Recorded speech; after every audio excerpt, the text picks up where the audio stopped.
గౌరవనీయులైన ముఖ్యమంత్రి వర్యులు రేవంత్ రెడ్డి గారికి నమస్కారాలు సార్.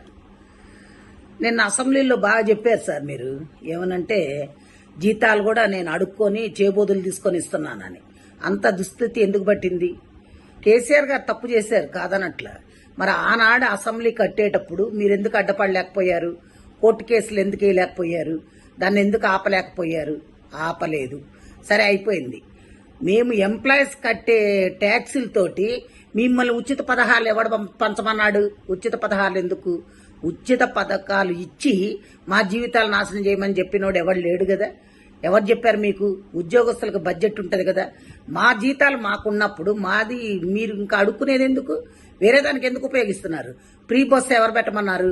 ఎవడైనా ఈ రోజుల్లో మరీ కూటికి లేని పేదలు నిరుపేదలు ఉంటే ఆధార్ కార్డు చూపెడితే వాళ్ళకి ఇవ్వాలి. అంతేగాని ఒక కూలోడు బయటకు వస్తే 800 రూపాయలు, 1000 రూపాయలు మగవాళ్ళకి, ఆడవాళ్ళకి 800. అలా సంపాదిస్తున్నప్పుడు అది తీసుకెళ్లి ఎక్కడ పోస్తున్నారు? బ్రాండీ షాపుల్లో పోస్తున్నారు. అదే నువ్వు ఈ ఉచితాలు పెట్టకుండా ఉద్యోగాలు వచ్చే పొజిషన్లో చేసుండి ఇండస్ట్రీల్స్ తీసుకొచ్చుంటే కంపెనీల్లో ఉద్యోగాలు వచ్చాయి చేసేవాళ్ళు. అసలు ఇవన్నీ ఎందుకండి? 150 మంది మీరు ఎమ్మెల్యేలు ఎమ్మెల్సీలు అందరూ ఉన్నారు కదా, మీ జీతాలు బంద్ చేసేయండి. మీకు జీతాలు ఎందుకు? 10 కార్లు ఎందుకు? మీ సొంత పైసలు పెట్టుకొని వాడుకోండి. కోట్లు పెట్టందే మీరు ఎమ్మెల్యేలు కావట్లా.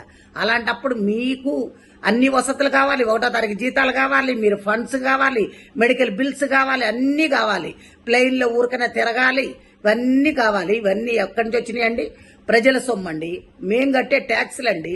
మా ట్యాక్సుల పైసలు మిమ్మల్ని ఉచితాలుగా వాడుకోమని చెప్పినోడు ఎవడు? ఏ రాజ్యాంగంలో రాసిందో చెప్పండి.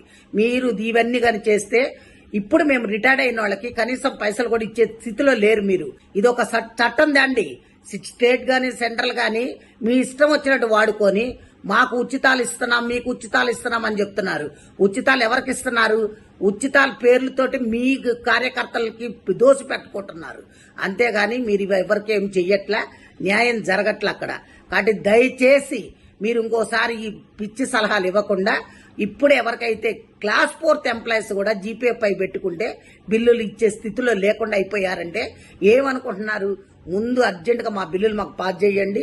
రిటైర్డ్ అయిన వాళ్ళకి మర్యాదపూర్వకంగా డబ్బులు ఇచ్చి పంపించండి. అది పద్ధతి. అందరు తిరగబడితే మటుకు ఊరుకునేది లేదు సార్. ఇది మంచిగా ఉండదు కూడా నేను చెప్తున్నా. Thank you.